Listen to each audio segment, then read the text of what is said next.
paz do Senhor a todos os nossos irmãos e amigos que estão ligadinhos na nossa programação Descobrindo os Enigmas da Bíblia. Uma série de programas onde nós estamos aqui respondendo questões relacionadas com a Bíblia. E eu desde já quero agradecer a você, irmãos, que estão aí compartilhando os vídeos através do Facebook, do Twitter. A você que está se inscrevendo também nos canais aí do YouTube, que é escatologiadoadão@gmail.com e também conferencistadão@gmail.com. Se você ainda não se inscreveu, se inscreva ali, deixe seu comentário. Eu quero agradecer a você que está aí compartilhando os vídeos, porque uma vez que você compartilha com os seus amigos, esses amigos teus vai compartilhar com certeza com outras pessoas, e assim o conhecimento da verdadeira palavra de Deus, o conhecimento da verdade vai chegando a muitas pessoas, por que não dizer a milhares e a milhões de pessoas no mundo inteiro. Esta é uma maneira, uma estratégia importante que o próprio Jesus usou. Quando Jesus falou em uma ordem imperativa aos discípulos, lá em Marcos capítulo 16, versículo 15, quando ele disse, ide a todo mundo e pregai o evangelho a toda criatura, Jesus não estava dizendo que cada um dos discípulos deveria viajar para o mundo inteiro e pregar o evangelho. Não, acontece que quando eu levo uma mensagem, quando eu levo uma informação a um amigo meu, este amigo meu passará para outra pessoa, e a outra pessoa passa para outra, e assim sucessivamente vai chegando ao conhecimento de milhares e de milhões de pessoas dentro de pouco tempo. Nós podemos ver lá em Atos dos Apóstolos, capítulo 2, quando o Espírito Santo desceu sobre ali os judeus, no dia de Pentecostes, era cerca de 120 pessoas, todos foram cheios de Espírito Santo e começaram a falar noutras línguas, conforme o Espírito Santo lhes concedia que falassem. Quando Jesus então batiza eles com o Espírito Santo, foi um batismo em idioma, foi uma língua estrangeira, porque os próprios, existia cerca de 19 ali nações presentes, e eles disseram, olha, os judeus, eles estão falando na nossa própria língua em que nós nascemos. Então eles falaram em idiomas. Então veja por quê. Por que Jesus usou essa estratégia? Porque exatamente é o que eu falei antes. Quando os discípulos levavam a mensagem para uma pessoa através daquela língua estranha que eles nunca tinham aprendido aquele idioma, mas eles falaram naquele momento, aquela pessoa que ouviu passou essa informação adiante. E dessa forma, Jesus Cristo ficou conhecido naquela região em pouco tempo. Essa é uma estratégia que nós usamos na internet hoje, é compartilhar as informações no Facebook, no Twitter, e assim, dessa forma, o conhecimento da palavra de Deus chegará a milhares e milhões de pessoas. Eu quero agradecer a você que está enviando aí as perguntas, que tem chegado muitas perguntas, e nós, na medida do possível, estamos aí respondendo as perguntas em questão.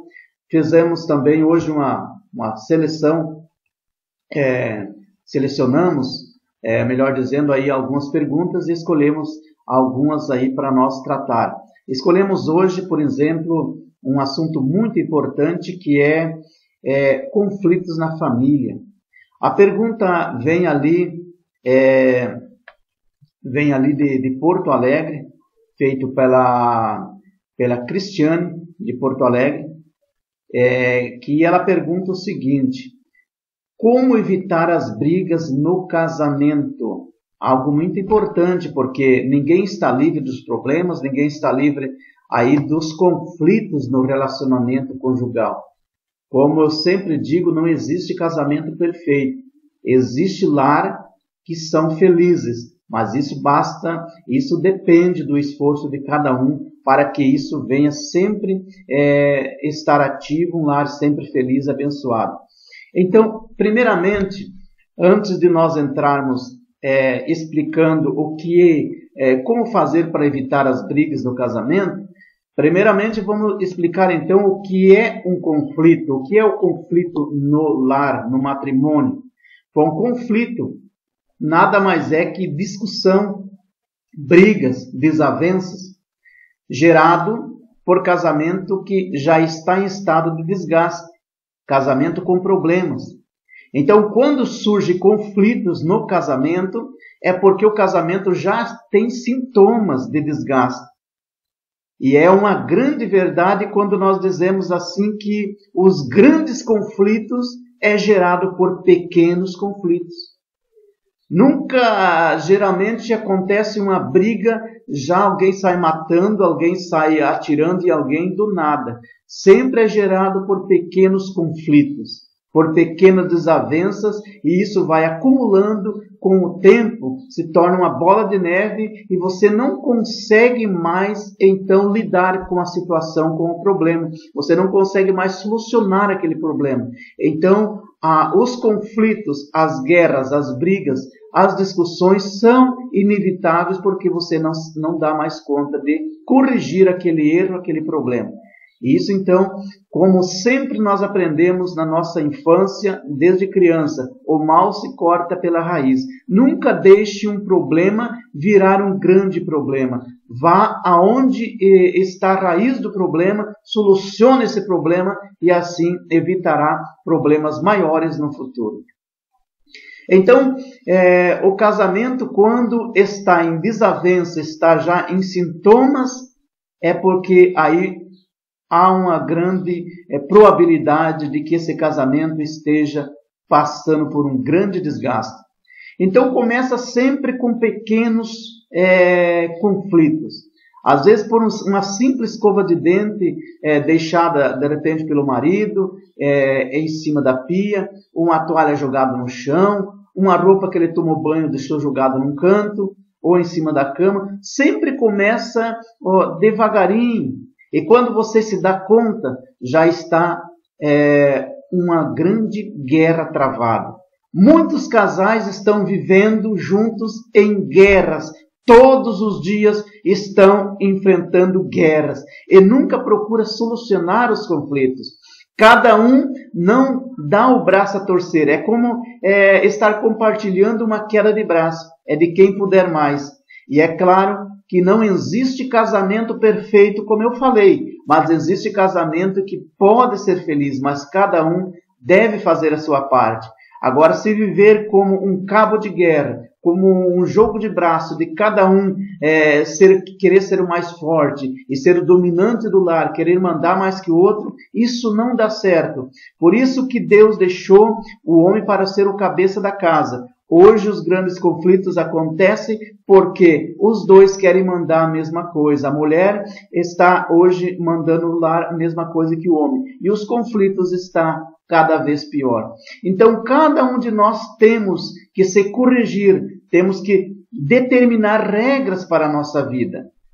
Devemos colocar nossas regras como, por exemplo, olha, eu não posso fazer isso, eu não posso me irritar, eu não posso fazer esse tipo de coisa, eu tenho que me controlar para não irar.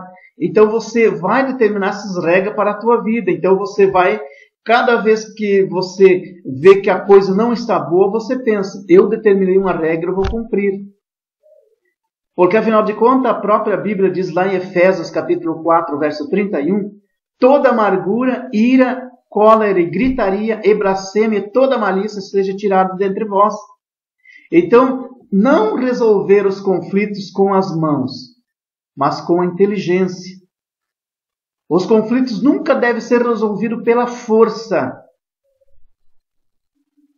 Mas se existem conflitos, o casal deve resolver. Não pode deixar assim, porque aí vira uma bola de neve e não consegue mais solucionar o problema. Mas nunca deixar a ira dominar. Você resolver pela ira, pela raiva, pela emoção daquele momento. Mas sempre deve se acalmar, relaxar, refletir antes de você falar. Por isso que há um ditado que diz, pense antes de falar. É melhor você ouvir do que você falar, porque quando você ouve, você tem tempo para raciocinar e dar uma resposta mais aplausível que vai não causar maiores problemas. Você vai resolver os problemas porque você raciocina, você reflete antes de falar. Mas existem conflitos que o casal tem que resolver com certeza, não deixar para amanhã. Porque aí, com certeza, não darão mais conta. Os casais precisam encontrar, na verdade, um equilíbrio para o relacionamento dar certo. Saber ouvir é um dos principais ingredientes para um bom convívio. Muitos casais, infelizmente, até cristãos, até servos de Deus, dormem separados, porque estão em conflitos no casamento. Mas, queridos irmãos, o cristão fiel a Deus, o cristão que serve a Deus, jamais pode dormir separado. Eles têm que sentar, entrar em diálogo para resolver os conflitos e não se deixar vencer pelo conflito. Porque já você imaginou, nós como cristãos servimos a Deus para nós morar no céu. Nós aguardamos a qualquer momento Jesus vir levar o seu povo. Nós chamamos de arrebatamento da igreja. Toda a igreja que lê a Bíblia, que entende, que espera com fé, sabe que um dia isso vai acontecer. Não sabemos o dia nem a hora. E se você está dormindo separado, brigado com a tua esposa, é um problema muito sério que poderá perder a salvação.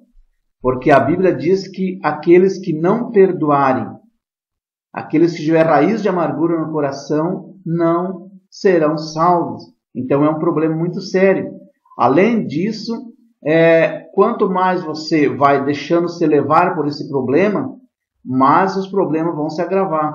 Então ambos devem sentar, colocar as cartas na mesa e tentar esclarecer os motivos, a raiz desse problema. Porque hoje, infelizmente, como eu já falei, existe uma queda de braço.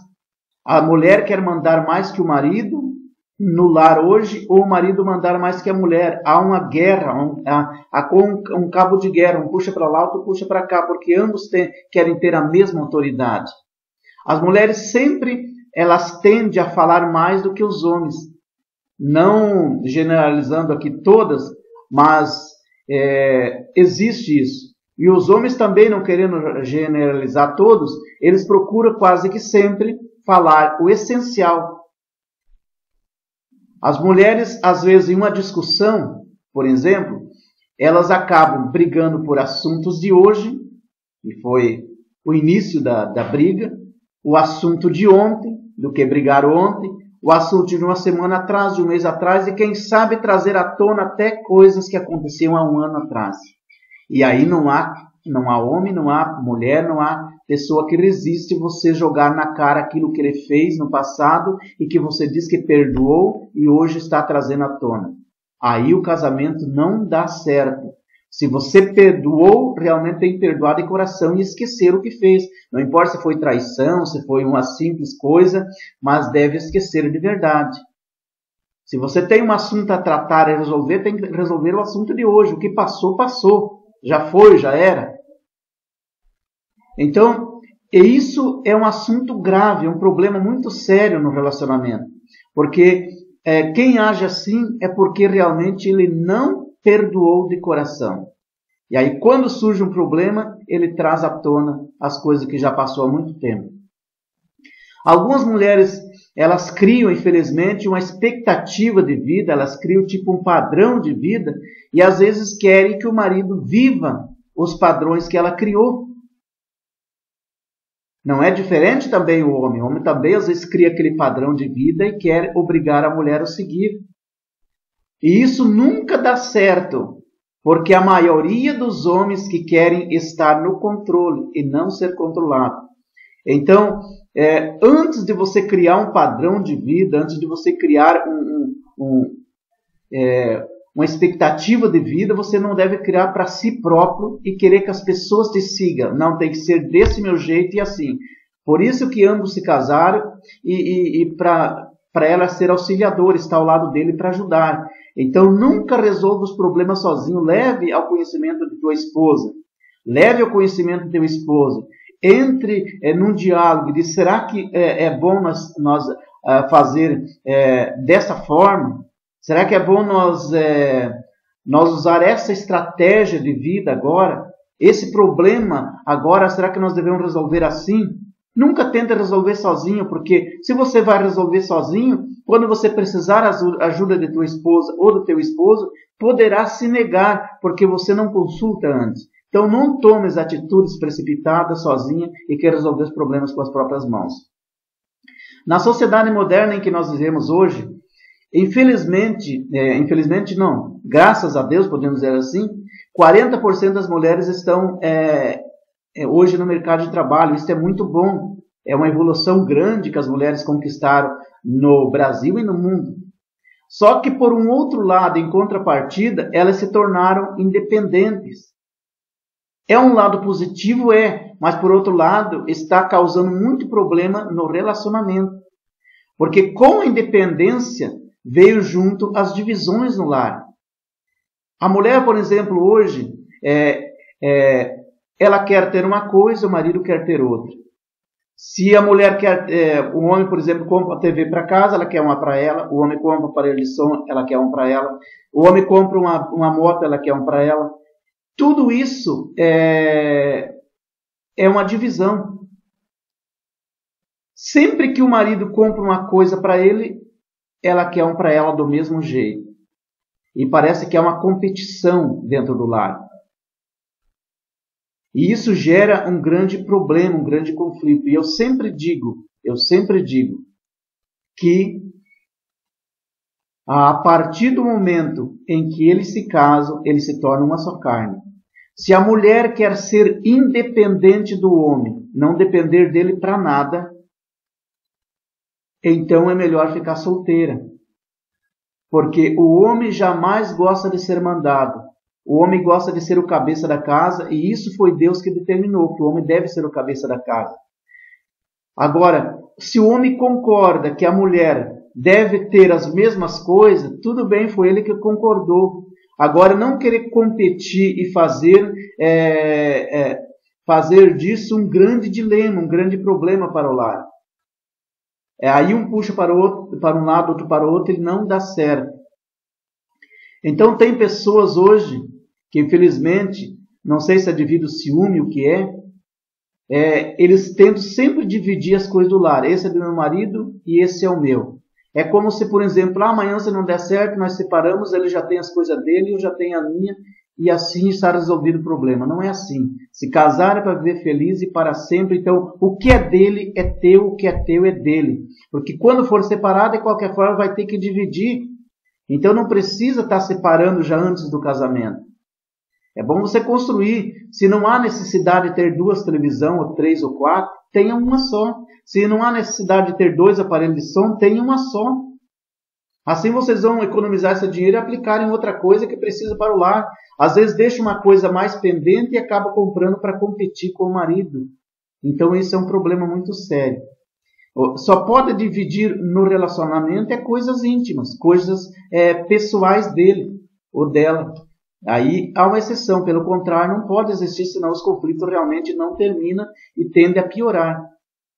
Nós sabemos que existe hoje 4 tipos de temperamento. Existem 4 tipos de temperamento na pessoa. Tem pessoas, por exemplo, que é fleumática, outros é melancólica, outros são coléricos, outros são sanguíneos. E isso quer dizer que uns são violentos, outros são calmos. Uns são pacíficos. Mas, segundo o que nós cristãos aprendemos da Bíblia, eu tenho uma ideia muito mais bem concreta. Porque a Bíblia diz, lá em Gálatas capítulo 5, verso 22, que o Espírito Santo ele produz em nós o fruto do Espírito. E esse fruto do Espírito não é nada mais que amor, gozo, paz, longanimidade, benignidade, bondade, fé, mansidão e temperança. Então eu acho que não importa qual seja o temperamento da outra pessoa. Se esta pessoa se converteu de verdade a Jesus Cristo, o mau comportamento vai ter que ir embora. Essa pessoa torna-se uma nova criatura, a menos que ela não se converteu de verdade. Se a pessoa aceitou a Jesus e continua sendo uma pessoa ruim, uma pessoa cruel, uma pessoa que não tem paz, uma pessoa que não tem amor, que não é longânimo, que não é benigno, que não é manso, é porque não se converteu de verdade. O Espírito Santo está encontrando dificuldade de implantar, de criar, de produzir o fruto no coração dessa pessoa. Agora, essa pessoa é sincera, aceitou a Jesus de coração. Então, se antes ela não tinha amor, agora o Espírito Santo produz o amor. Ele produz o amor no coração dessa pessoa e essa pessoa começa a amar. Se antes ela não tinha paz, o Espírito Santo agora produz a paz na vida dessa pessoa e agora essa pessoa torna-se uma pessoa diferente. Ele encontra paz na sua vida, ele encontra paz no seu lar, ele encontra paz no seu trabalho, ele encontra paz na sociedade. Onde ele está, ele leva a paz. Porque infelizmente existem pessoas que são terríveis. Aonde ele vai, ele arruma confusão. Aonde ele vai, se tinha paz, parece que ele leva a discórdia. Aonde ele está, ele arruma uma confusão, uma contenda, porque ele é uma pessoa atribulada de espírito. E como com a pessoa atribulada de espírito vai viver no lar bem, em paz, se ele é um problema? O problema está nele, ou às vezes o problema está nela. Então você deve, se você é uma pessoa cristã, se você é uma pessoa que se diz servo de Deus, jamais você deve permitir que a intolerância, que o mal domine a tua vida, que a raiva, que a ira entre na tua vida. Você deve dizer, não, eu aceitei a Jesus, eu quero a paz. Você vai se autodominar, porque existe o fruto do Espírito ali, que é a temperança. E a temperança nada mais é o assunto que estamos tratando hoje, que é o autocontrole. É você se controlar, é ter domínio próprio. Não deixar que os problemas te dominem, mas que você domine os problemas. Então nós temos que viver a palavra de Deus. E as demais coisas Deus vai resolver por nós. Se nós tiver fé e servir, nós fazer a nossa parte, Deus vai fazer a dele por nós. Um dos problemas que tem gerado muitas brigas, muitos conflitos no casamento, é também a falta de diálogo no relacionamento. Porque muitos não se abrem com a esposa, não se abrem com o marido, preferem às vezes desabafar com as suas amigas, com os seus amigos, e isso é um dilema no relacionamento. O casal sempre deve colocar as cartas na mesa, como eu já falei, e confessar os seus problemas, dividir suas angústias com o marido, dividir as suas angústias com a esposa, dividir o seu sofrimento, a sua dor com a sua esposa e com o seu esposo. Nunca tentar levar sozinho como se fosse um super-homem, uma super-mulher. Não, você casou para viver uma só carne, unidos. Então não deve dividir os problemas, ou seja, levar os problemas sozinho. Divide com a teu esposo, com a tua esposa. Foi para isso que casaram. Então devemos sempre sermos sinceros um com o outro. E sermos sempre claros e também objetivos em nossas perguntas. Como, por exemplo, existe muitas comunicação no diálogo, e quando você de repente fala uma coisa, a tua esposa, o teu marido entende totalmente diferente. Você fala uma coisa, a outra pessoa entende o contrário. Entende o contrário daquilo que você tentou se expressar. E às vezes os conflitos é gerado por esse tipo de diálogo. As pessoas às vezes não entendem o que você quis passar. Porque é uma comunicação falha. Hoje as pessoas evoluíram muito. A linguagem hoje já não é aquela mesma linguagem que falava, por exemplo, há 20, há 30, 50 anos ou há 100 anos atrás. Hoje as pessoas evoluíram. No Brasil, por exemplo, o português evoluiu muito. Porque antigamente você encontrava muitas pessoas analfabetas. Mais de 50% de analfabetos no Brasil. E hoje já não. Hoje existe poucas pessoas, as crianças hoje com 6, 7 anos, 8 anos, já estão aí aprendendo português, a falar direito, a falar mais correto. Por quê? Porque o mundo vai evoluindo. As pessoas também têm que acompanhar o mundo que está evoluindo. Você não deve ficar para trás. Então, mas infelizmente, no relacionamento, às vezes por você estar precipitado, às vezes você está irado na hora, você acaba falando uma palavra através da ira, que ela vai se tornar uma comunicação falsa. principalmente no casamento, é um problema. E o que é uma comunicação falsa? Por exemplo, são coisas que às vezes nós queremos dizer uma coisa, mas acabamos dizendo diferente do que pensamos, porque falamos precipitadamente, às vezes com raiva, no momento, porque nós não somos objetivos naquilo que queremos transmitir. E a outra pessoa acaba, então, não dando a devida importância para aquilo que nós falamos, porque você não soube falar, você não foi objetivo. Você falou de uma forma precipitada. Eu vou dar, por exemplo, aqui um exemplo. Um exemplo da pessoa falar precipitadamente, sem avaliar o assunto, sem parar e pensar. Por isso que eu sempre digo, é melhor você ouvir e depois falar. Porque quando você ouve, você tem tempo de raciocinar o que a outra pessoa está dizendo e você dá uma resposta mais adequada. Você não vai ferir a pessoa e você vai solucionar o problema porque você é inteligente. Você ouve para depois você falar. Agora, se você fala antes de ouvir o que é a versão da outra pessoa, a outra pessoa não tem como se defender porque você não deixa ela falar e você acaba atropelando os assuntos. Você acaba tomando conclusões precipitadas. E veja um exemplo que eu vou falar agora, de uma comunicação falha. Observe. Foi o caso de um pedreiro. Ele empleitou uma casa de uma mulher para rebocar essa casa por dentro. E então ele perguntou para aquela senhora se ela queria, se a obra era urgente ou não. Essa obra aqui é urgente ou não? A senhora tem pressa ou não? Então ela respondeu assim para ele: olha, eu quero que você faça um serviço bem feito. Isso que eu quero, que você faça um serviço bem feito. Pois bem, então ele começou a obra. Uma semana depois, contratou um outro serviço e parou aquela obra por 2 semanas. Ela ficou irada, foi atrás, furiosa, reclamar com o pedreiro. E ele respondeu: mas a senhora disse que não tinha pressa na obra. Como agora a senhora vem me cobrar? Aí ela disse: mas eu pensei que você, no máximo 15 dias, iria terminar a minha obra, mas você trabalhou aí faz quase 2 semanas e você agora já pegou o serviço, não voltou mais a trabalhar. Eu preciso que essa casa seja terminada, que eu quero me mudar para essa casa e tal. Então, conclusão da história. Ele primeiro acabou a obra que ele tinha pegado agora mais recente e voltou lá terminar a casa dessa mulher por último. Por quê?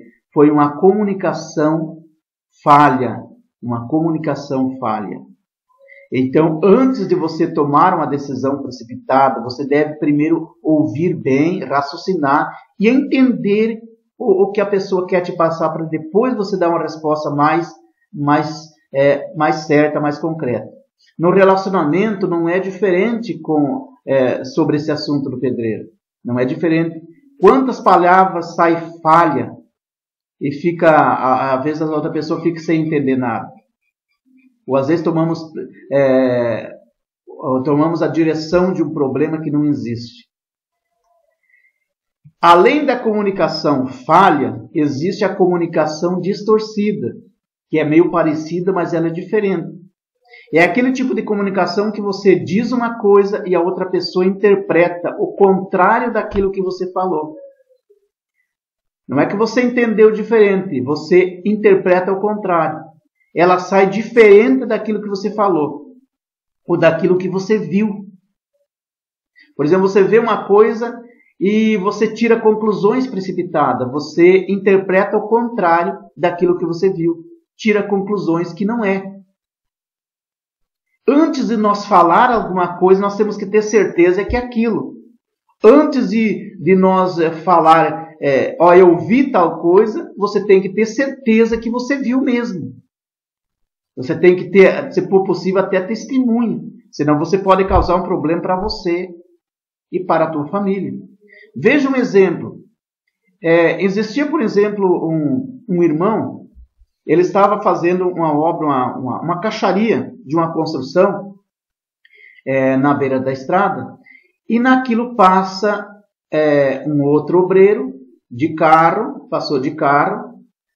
por aquela obra, e aquele irmão tinha perdido o lápis de construção, que geralmente o lápis de construção é um lápis vermelho, quadrado. Ele esqueceu e acabou levando um lápis de escola da sua menina naquele dia, porque ele não ia dar tempo de ele passar no material de construção para comprar esse lápis. Então ele riscava a tábua para cortar e colocava aquele lápis na boca. Com o lápis na boca, ele cortando a tábua. Passou aquele irmão e imaginou que ele estava fumando. E o que aconteceu? Ele foi até o pastor e disse: olha, eu peguei o presbítero de tal fumando. O pastor foi inteligente, chamou o presbítero e disse: olha, que negócio é esse? O irmão está fumando? Ele disse: não. Ah, mas passou alguém por lá e disse que viu você fumando. Diz: mas quando? Aonde? Quando? Ah, você estava cortando uma tábua lá e estava fumando. Ele disse: não, aquele era um lápis que eu trouxe da minha menina. Porque eu perdi o meu lápis de carpinteiro. Então, veja que ele viu uma coisa e passou outra totalmente ao contrário, totalmente diferente daquilo que ele tinha visto. Conclusões precipitadas, saiu distorcido do que ele viu. No relacionamento não é diferente. Então, o que eu quero dizer para você, diante desse testemunho, é que você não deve acreditar numa coisa que falaram do teu marido, falaram da tua esposa, sem antes você ter certeza que é verdade. Porque às vezes pode chegar para você totalmente distorcido. Totalmente distorcido do que é a realidade. Veja um outro exemplo aqui para você entender melhor do que é uma coisa distorcida e você, às vezes, tomar conclusões precipitadas também. Uma esposa de um presbítero, certa feita, uma mulher de Deus, ela foi vista por uma amiga dela conversando com um irmão no terminal de ônibus no centro da cidade. Esta amiga foi, então, e contou para outra amiga dela, dizendo assim: olha, eu vi fulana junto com o irmão fulano de tal no centro da cidade. Ela apenas falou que viu a irmã com outro irmão no centro da cidade.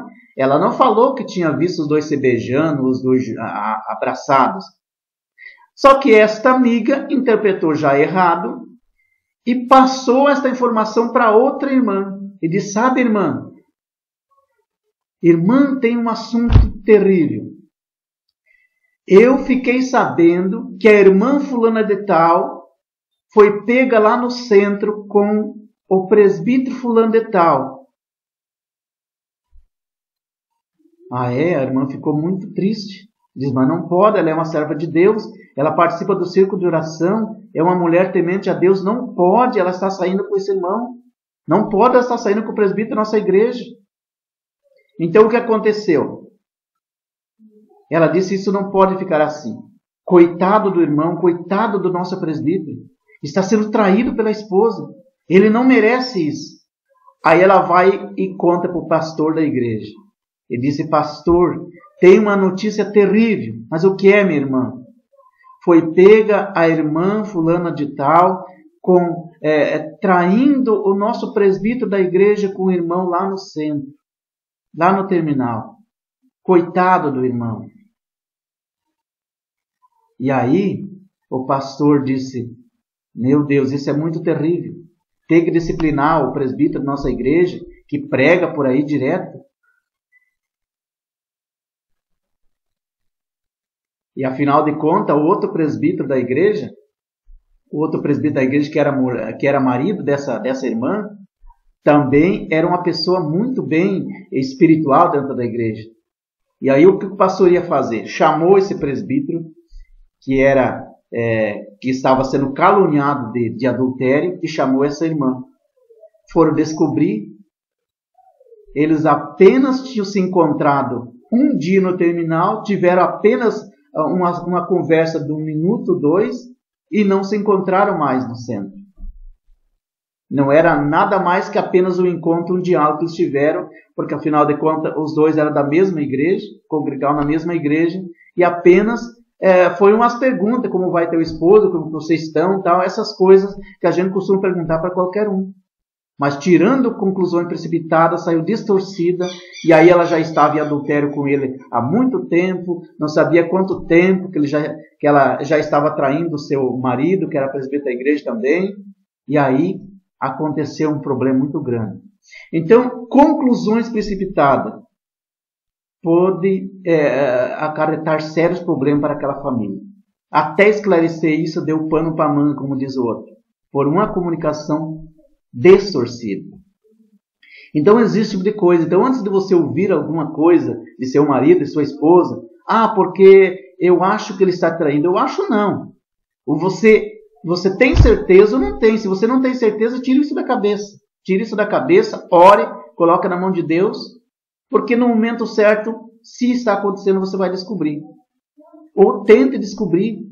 Vai atrás, tente descobrir. Agora não fique querendo brigar com ele ou com ela, tirando conclusões precipitadas sem antes você ter certeza. Outro problema no relacionamento de que traz grande conflito é a comunicação por impulso violento. Um erro de comunicação pode mudar uma vida por impulso violento. Então, como eu já falei antes, pense antes de falar. Nunca deixe a emoção passar por cima da tua razão ou da razão. Porque quando nós estamos irritados, quando nós estamos irados, nós falamos coisas que não devemos falar.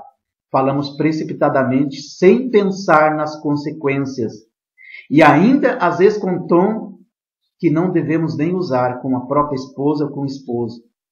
Então, antes de você tomar conclusões precipitadas e falar com ira, lembra do versículo lá do apóstolo Paulo aos Efésios. Não vos irriteis. Então, antes de você se irritar e falar alguma coisa, pense duas vezes. A Bíblia diz em Tiago 1,19: sabeis essas coisas, meus amados irmãos. Todo homem, pois, seja pronto para ouvir, tardio para falar e tardio para irar-se.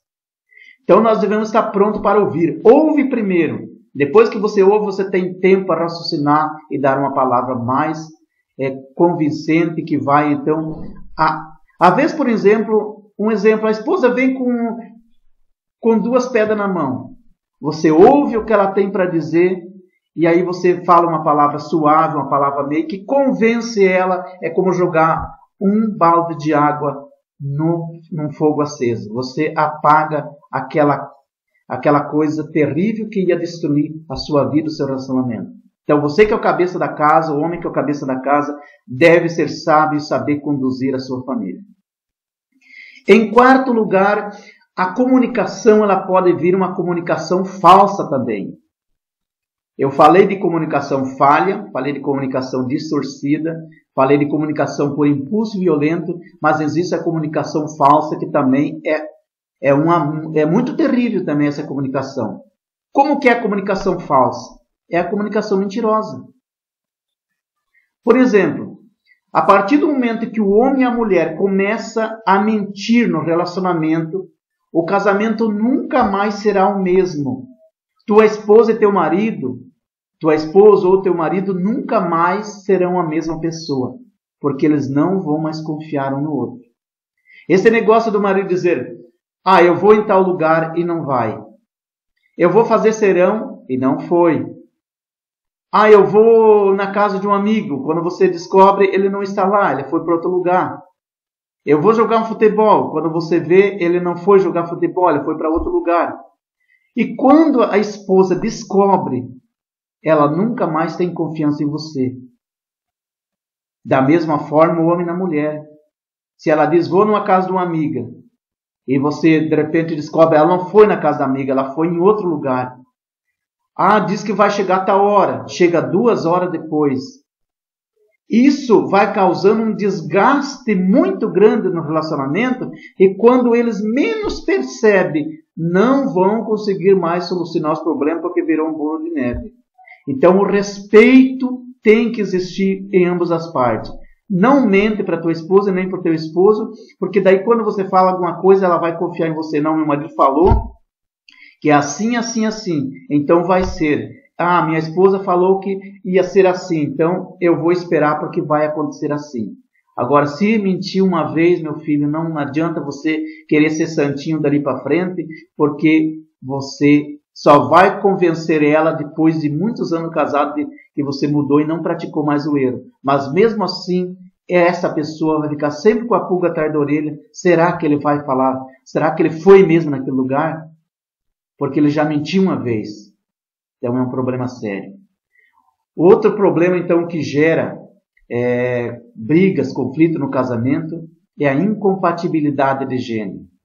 A incompatibilidade de gênero é uma coisa que tem gerado muitos conflitos.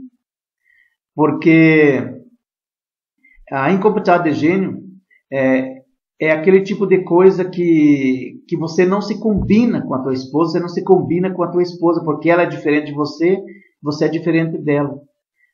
Quando a moça ou o rapaz se casa, eles não avaliam o seu pretendente, ele não avalia a pessoa que ele pretende se casar da maneira certa, da maneira correta, como deveria avaliar. Porque, como eu sempre falo, o namoro é para ambos se conhecerem um ao outro, para se conhecer melhor com o passar do tempo, mas não conhecer o corpo físico da pessoa, mas conhecer o caráter de cada um. Porque tem muitas pessoas que só querem saber de... ele se encantou pela mulher porque ela tem um corpo bonito. E, infelizmente, é isso que está acontecendo hoje na sociedade moderna. Você namorar pela aparência, você namorar porque achou a moça bonita ou o rapaz bonito. Mas você não conhece as qualidades ou os defeitos da pessoa. Você não conhece o caráter da pessoa. E aí se casam sem se conhecer bem. E com o passar do tempo, depois de casado, os problemas começam a acontecer. Quem está se casando, você se casa, por exemplo, com o rapaz ou com a moça, você não conhece o caráter da pessoa, e depois de casado, eles levam para o casamento uma bagagem de maus costumes, de manias, de hábitos, e até o verdadeiro caráter dessa pessoa vai escondido, como se escondido dentro de uma caixinha, a qual essa caixinha, ela vai, no caminho a dois, ela vai sendo aberta aos poucos. Essa caixinha de surpresa, antes de se casarem, ninguém abria essa caixinha, ninguém desabafava, olha, eu tenho esse problema, eu tenho esse outro, eu tenho esse defeito, eu tenho esse outro, porque eles não se abrem. Mas por isso que a moça e o rapaz devem entrar num bom diálogo e tentar, então, fazer com que o namorado, a moça, se abra e conte os seus problemas no relacionamento com os pais e assim por diante. Porque essa caixinha, depois de casado, passados 6 meses, 1 ano, ela começa a ser aberta aos poucos e cada um começa a tirar de dentro dessa caixinha o seu caráter, o que a pessoa é de verdade.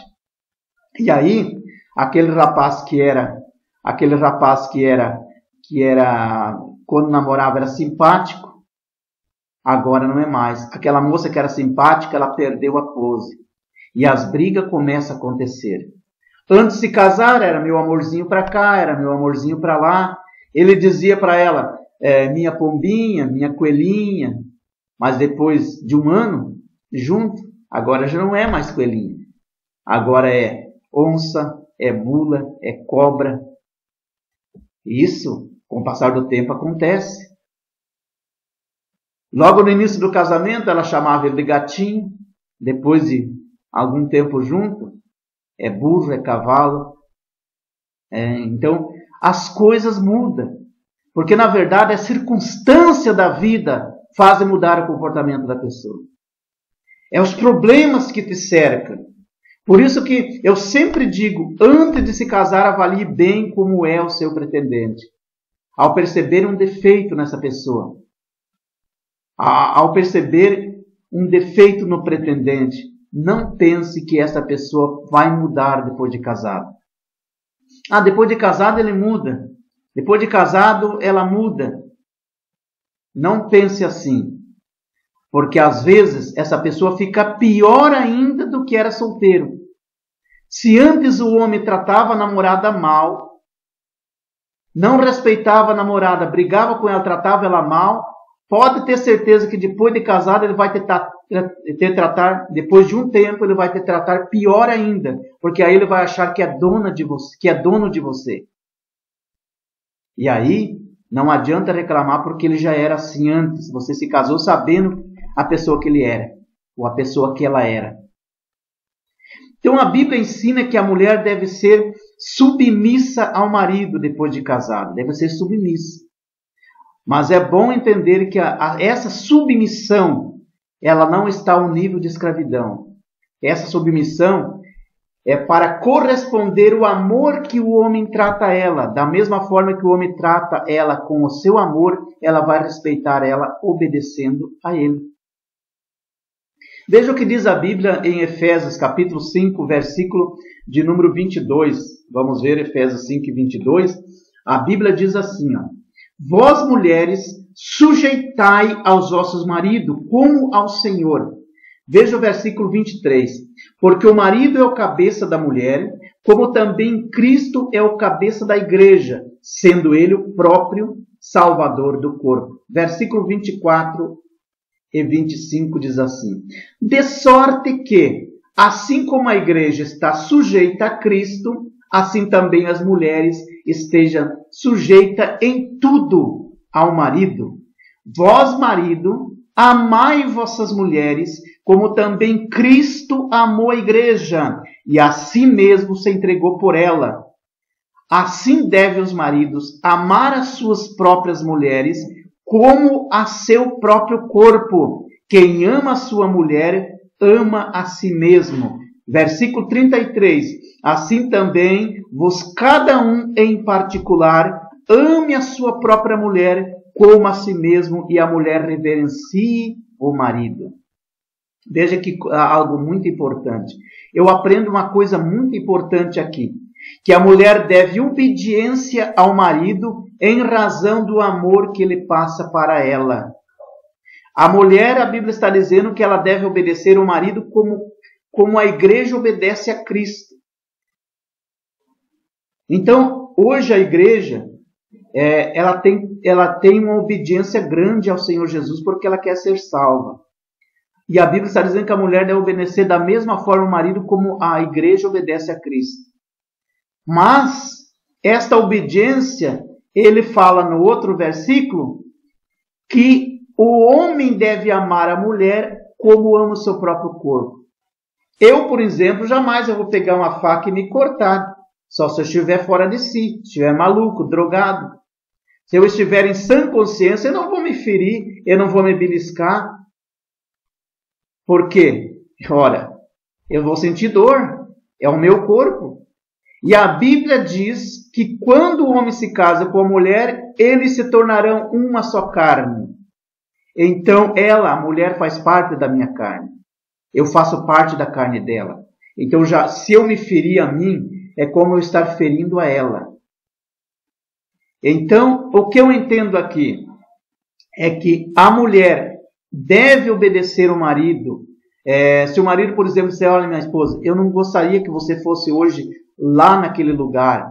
Está bom assim? Está bom, meu marido. Então, quando você achar que eu devo ir lá, eu vou lá resolver aquele problema. Eu vou lá levar essa entrega, esse tipo de coisa. Então, a mulher deve respeitar a autoridade do marido em casa, mas segundo o amor que ele passa por ela, para ela. Agora, se o camarada trata a esposa mal, trata pior que uma empregada, nunca elogia ela, nunca demonstra amor, sai para os bares encher a cara, deixa faltar alimento em casa, não educa os filhos, deixa tudo na responsabilidade dela, aí não adianta ele querer que a esposa seja ali uma esposa obediente, que obedeça ele em tudo. Porque, afinal de contas, ele sendo o cabeça da casa, ele deve ser o responsável em tudo. Na educação dos filhos, no suprimento cotidiano do lar, no alimento. Isso envolve tudo. Amor por ela, carinho, respeito por ela, afeto, tanto por ela, também para seus filhos, e além de suprir a necessidade física, material e espiritual da mulher.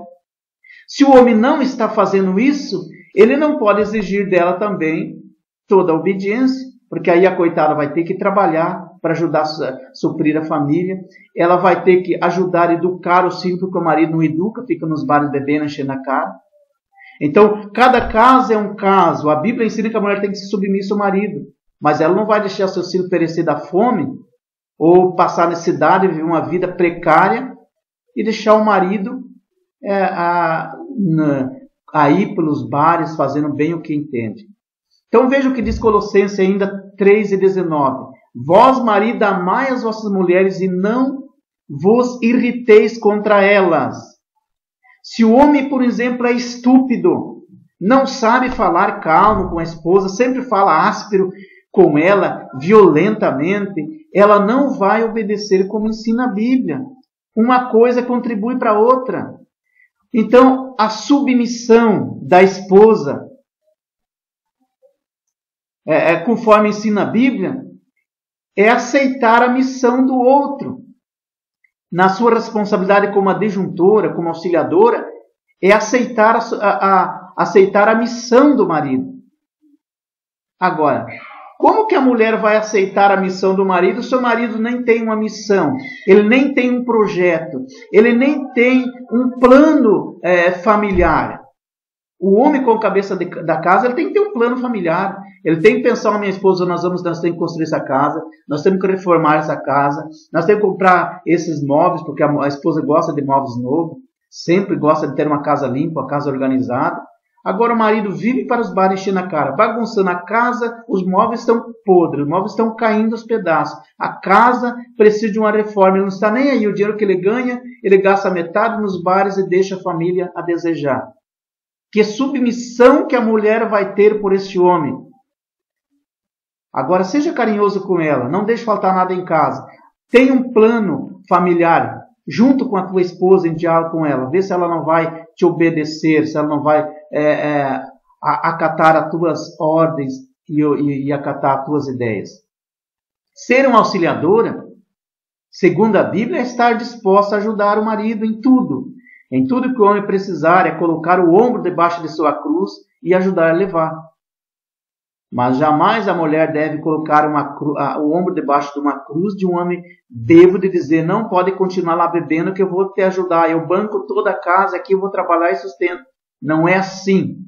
Ela vai colocar o ombro debaixo da cruz do marido quando o homem é trabalhador, quando ele supra a necessidade da casa, e quando o homem está desempregado, não consegue um emprego, mas é um homem batalhador, aí ela vai trabalhar e vai ajudar porque ela sabe, é uma pessoa inteligente.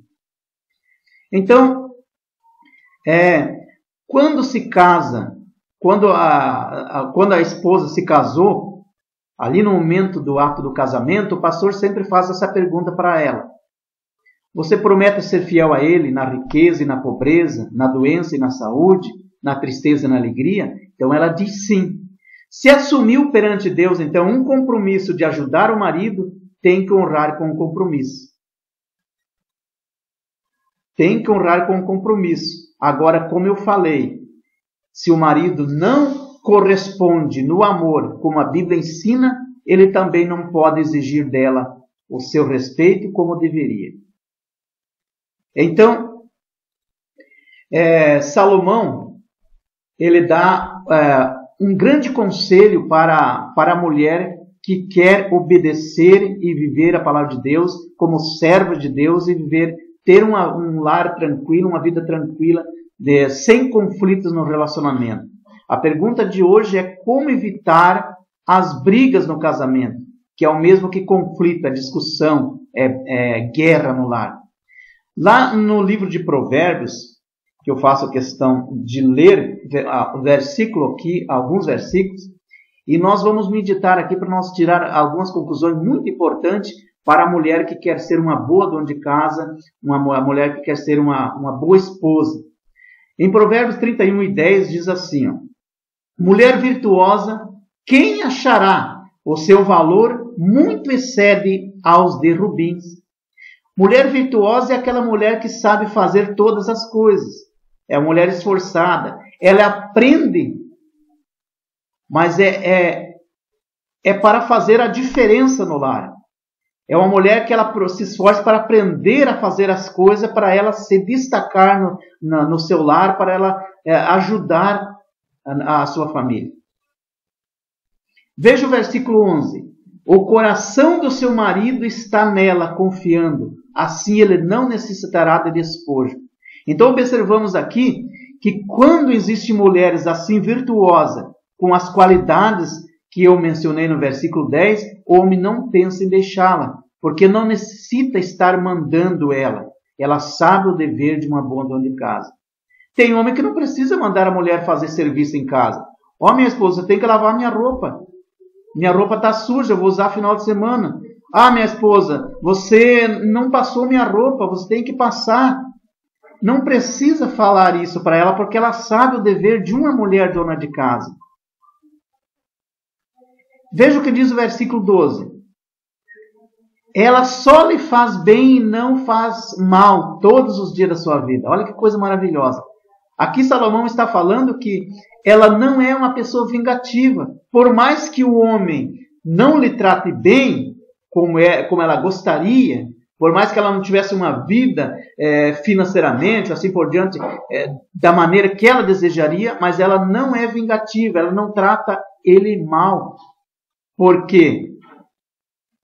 Porque ela é uma serva de Deus. E pode ter certeza que ela terá uma coroa de justiça no céu quando existe uma mulher assim, que mesmo sabendo a dificuldade que está vivendo, mas mesmo assim ela é lutadora. Veja o versículo 13.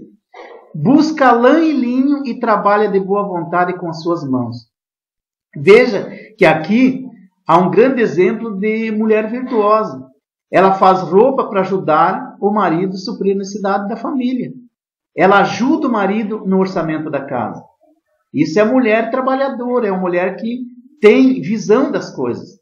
No versículo 14 diz assim: como um navio mercante, ela traz de longe o seu pão. Olha que coisa maravilhosa. Então, nos dias de hoje, não é diferente. Quantas mulheres, às vezes, que eu vejo, sai cedo, pega o ônibus, trabalha o dia inteiro e ainda chega em casa, tem tempo para o marido, tem tempo para os filhos e ainda acaba fazendo serviço doméstico, serviço de casa. Isso é o que Salomão está dizendo. Ela não mede esforço, ela traz de longe o alimento. Ela ajuda no orçamento da sua casa, porque é uma mulher que tem visão das coisas. No versículo 15 diz assim: levanta-te mesmo de noite para dar de comer aos da casa e distribui as tarefas às suas servas, ou seja, às empregadas. É o que eu já falei antes. É mulher trabalhadeira. Ela não acorda ao meio-dia. Ela acorda cedinho para ajudar a família. Às vezes, encontramos jovens que se casam e a moça era acostumada a dormir até meio-dia na casa da mãe. Aí se casa, pensa que ela vai continuar a mesma vida fácil. Aí ela levanta 10 horas, 11 horas, o marido às vezes chega de meio-dia para almoçar, não tem nada pronto. Por quê? Ela estava acostumada com essa vida. Lá em Provérbio 31:16 diz assim, ó, no versículo 16 diz assim: examina uma propriedade e adquire, e a planta, uma vinha com o fruto de suas mãos. Aqui, na verdade, de fato, hoje existem mulheres que são iguais homens. Sabe negociar. Para ter uma ideia, temos uma presidenta no Brasil, a Dilma, é uma mulher. Quem diria que um dia ia chegar uma presidenta no Brasil? Nós podemos ver até no Velho Testamento, lá há milhares de anos antes de Jesus, Débora foi uma juíza. Podemos ver lá no livro do Juízes. Foi uma juíza. Então as mulheres também já tinham, já no passado, alguns cargos de destaque. Hoje existe mulher que sabe negociar, sabe vender, sabe comprar. Quando vai ao mercado fazer compra, ela não compra as coisas mais caras. Se, por exemplo, ela tem R$500 para fazer pedido para durar o mês todo, ela vai lá, ela compra as coisas mais baratas que seja necessário para a família, para a casa, para ela poder trazer mais para casa. Agora tem outras mulheres que vão lá e compram as coisas mais caras. Porque essas são as melhores. Só que daí ela tem R$500, ela consegue passar 20 dias só, chega no final do mês não tem nada. Porque ela comprou as melhores coisas, mas não pensou que amanhã ia fazer falta. Então a mulher sabe, ela compra as coisas mais baratas, se tem pouco dinheiro, compra as coisas mais baratas para poder comprar mais, para levar mais coisa para casa. É assim que deve ser a mulher boa dona de casa quando vai fazer pedido. Em Provérbio 31, 17, o versículo 17 que estamos lendo, diz assim: cinge os seus lombos com força e fortalece os seus braços. Salomão está dizendo aqui que as mulheres virtuosas estão sempre dispostas para o trabalho, não fogem do serviço pesado. Muitas mulheres dizem: esse serviço é para o homem, isso aqui é para o homem. Eu concordo que existe serviço que realmente é para o homem, é para a pessoa, o homem que tem mais força. Mas existe serviço que as mulheres podem fazer e elas não fazem porque elas acham pesado. Por exemplo, às vezes, limpar uma casa, elas acham serviço pesado. Eu já vi muitos homens fazer porque diz que a mulher acha serviço pesado. Mas existe serviço que a mulher pode fazer. E isso que Salomão está querendo dizer. No verso 20 diz assim: abre a sua mão ao pobre e estende a sua mão ao necessitado. É tipo de mulher, a mulher virtuosa é esse tipo de mulher que é generosa. Ela está sempre com o coração aberto para ajudar as pessoas. Só que a mulher sabe, ela tem que ter visão. Cada caso é um caso. Então ela não vai sair, por exemplo, por aí distribuindo o alimento que o seu marido trabalhou o mês inteiro com suor do seu rosto, trazer o pão para casa. Agora, porque ela tem um pobre aqui, outro lá e outro lá, os parentes dela estão tudo necessitados, ela vai agora distribuindo para seus parentes. Não é assim. Você vai criar conflito no teu lar. Nunca dê alimento da sua casa escondido do seu marido para ajudar os seus parentes. Se veio um parente teu, me empresta tal coisa, me dê, eu estou passando necessidade. Espere teu marido chegar, senta lá dele e diga: meu marido, fulano de tal está passando necessidade. O que você acha de nós arrumar aqui uma cestinha básica e doar lá para eles? Muito bem, minha esposa, vamos fazer isso. Aí vocês entram num acordo. Agora, se começar, como eu já vi casos de grandes conflitos e grandes guerras no lar, de o marido gastar aí R$800 no mês e não dá para o mês porque a sua esposa tem um coração muito aberto e quer ajudar todo mundo, sem falar com o marido, aí os problemas acontecem e aí fica ruim de solucionar. Versículo 21 diz assim: não teme a neve na sua casa, porque toda a sua família está vestida de escarlata. Então, a Bíblia está dizendo aqui que a mulher sábia, quando passa por uma crise, ou seja, antes de enfrentar uma crise, ela está tranquila com a família, porque ela providenciou lindas vestes, lindas roupas antes da crise. Fala de tipo de mulher que é tipo igual a formiguinha.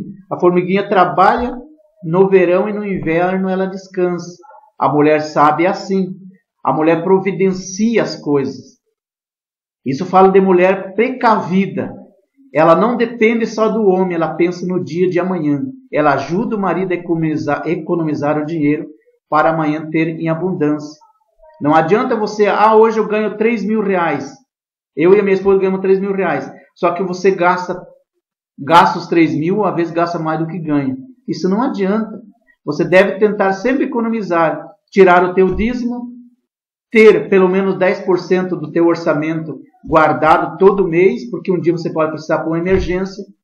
E se você não precisar, quando você for tirar lá do banco esses 10%, já está um bom dinheiro para você investir até num carro zero. Isso é importante você sempre pensar nessas coisas. Versículo 22. Faz para si coberta de tapeçaria, seu vestido é de seda e de púrpura. Salomão está dizendo aqui, então, que as mulheres virtuosas sabem se vestir decentemente, não anda com roupas indecentes provocando desejo nos outros homens. A mulher sábia, ela pensa, eu não vou usar essa roupa curta, porque para mim está bom, mas eu sei que eu vou provocar desejo nos homens. E se você fazer um homem pecar porque você está vestido indecentemente, você é culpada pelo pecado dele. Então você tem que ter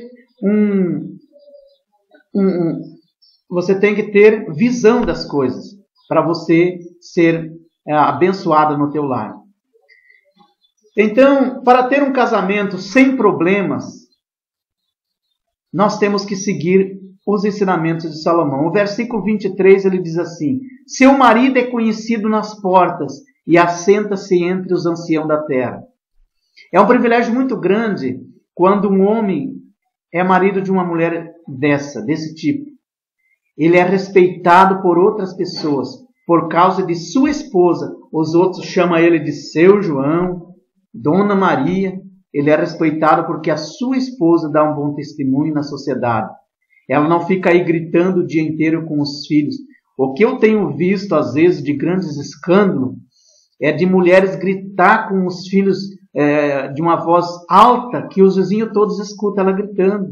Isso, na verdade, é uma coisa, além de ser feia, é um escândalo para a obra do Senhor. Então, a mulher sábia, ela não grita, ela fala mansa com os filhos, se os filhos não obedecem, passa isso para o esposo, mas ensina ele desde criança, porque a Bíblia diz que nós devemos ensinar nossos filhos no caminho que devem andar. Se você ensinar a criança desde pequena a te obedecer, ele vai te obedecer. Agora, se você vai querer mandar ele depois que ele já está adolescente, pode ter certeza que não vai te obedecer. A educação vem desde criança. Versículo 24. Faz pano de linho fino e vende-os e entrega cinta aos mercadores. Salomão está dizendo aqui que quando a crise financeira bate em sua porta, o marido fica desempregado ou ganha pouco, o dinheiro dele mal dá para suprir a necessidade da família, então ela não fica parada, esperando alguém lhe ajudar. Ela dá um jeitinho, ela trabalha de diarista, ela vende um pé de moleque, ela vende um doce, enfim, ela faz alguma coisa para ajudar o marido no seu lar. Verso 26. Abre a sua boca com sabedoria e a lei da beneficência está na sua língua. Fala de mulher virtuosa, que na ausência do marido ela corrige os filhos com sabedoria. Como eu falei, ela não fica gritando com os filhos. Ela sabe dar um bom conselho, não somente para seus filhos, para sua família, mas para as pessoas que pedem um conselho para ela, ela sempre tem um bom conselho. Porque a pior coisa é quando vai uma amiga na casa de uma pessoa e a mulher, em vez de contar bênção, de dar um bom conselho, ela conta luta. Ah, estamos passando por uma luta. Ah, meu marido é isso, meu marido é aquele outro. Ah, está uma dificuldade aqui em casa. Não, conte bênção, está tudo bem. Graças a Deus, Deus está abençoando, Deus vai continuar ainda abençoando mais ainda e tal. Isso é porque ela vai ali às vezes para ouvir um conselho bom. E se você fala que não está bem contigo, ela volta mais desanimada do que chegou. Então seja sábia. Versículo 27. Está atenta ao andamento da casa e não come o pão da preguiça. Olha só que coisa maravilhosa. Olha que ensino glorioso de Salomão. A mulher sábia e virtuosa não é preguiçosa e quer tudo na mão. Ela vai à luta. Está falando de mulheres inteligentes. Se está faltando sal, por exemplo, qualquer alimento no lar, ela vai à luta, ela vai trabalhar, ela vai dar um jeito. Ela vai trazer, ela não depende só do marido. Versículo 28, versículo 28 e 29. Nós vemos o 27. Levanta-se, seus filhos, e chama de bem-aventurada. Seu marido também o louva. Olha que coisa gloriosa. Versículo 29. Muitas filhas têm procedido virtuosamente, mas tu és de todas as mais excelentes. Coisa gloriosa. Olha que coisa muito bem explicada por Salomão aqui. Quando existe então uma mulher sábia, virtuosa assim, os filhos elogiam ela e diz: minha mãe é formidável. É tudo que eu queria ter. É tudo que um filho gostaria de ter. Eu tenho uma mãe muito legal. Então essa é a mulher virtuosa. O marido chega para ela e diz: olha, eu tenho uma mulher que é um exemplo. Eu tenho uma mulher muito especial em casa. E aí, com certeza, o marido nunca vai encontrar motivo para brigar com você, porque você é inteligente. E a Bíblia diz ainda que a mulher sábia edifica o seu lar, a tola destrói. Então a mulher sábia, ela sabe como administrar o seu lar para fazer com que o matrimônio seja duradouro e para sempre. Amém? Vamos ler para nós encerrar o 30 e o 31, que diz assim: enganosa é a beleza e vã a formosura, mas a mulher que teme o Senhor, essa sim será louvada. Olha que coisa gloriosa. Dai-lhe o fruto das suas mãos e deixe o seu próprio trabalho louvá-la à sua porta. Salomão encerra, então, este assunto dizendo que quando existem mulheres assim, sábia, virtuosa, com essas qualidades, ela não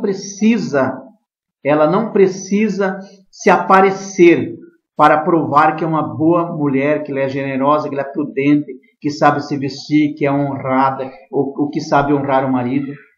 Para provar que é uma mulher boa, ela não precisa sair nas ruas com escrito na camiseta, eu sou virtuosa.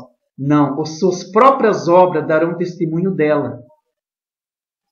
As pessoas veem, as pessoas não são bobas, porque muitas das vezes as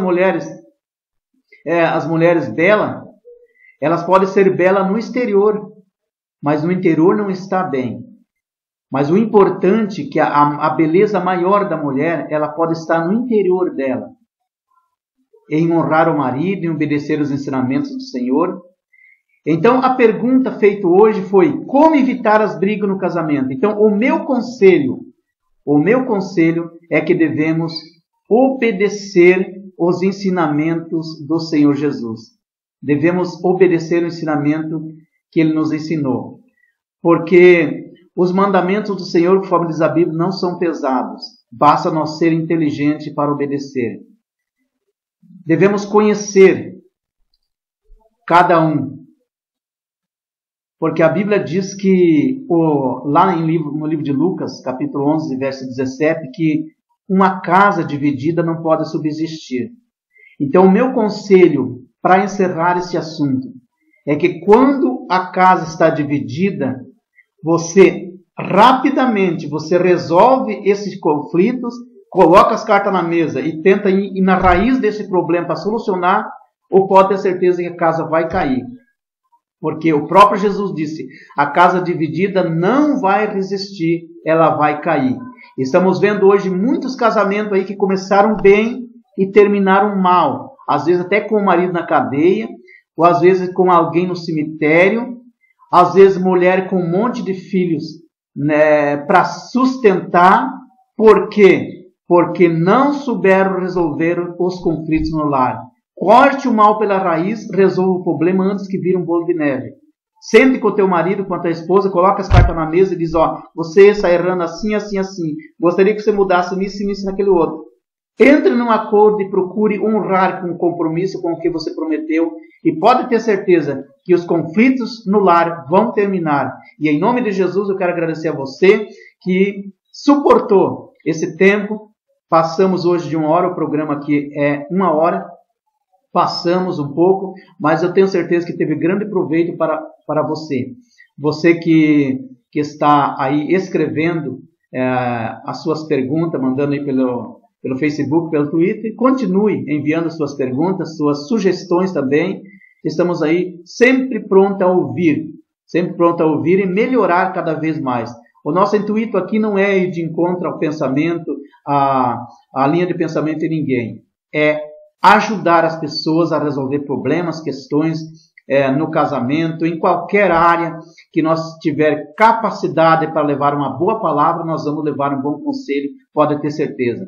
Continue compartilhando, se inscreva aí nos canais do YouTube e aí na intro desse vídeo aí está o endereço do Twitter, também do Facebook. Então compartilhe os vídeos, que Deus possa abençoar você e o teu lar e que você seja cada dia mais abençoado, que a tua família venha prosperar, é o que eu desejo em nome de Jesus.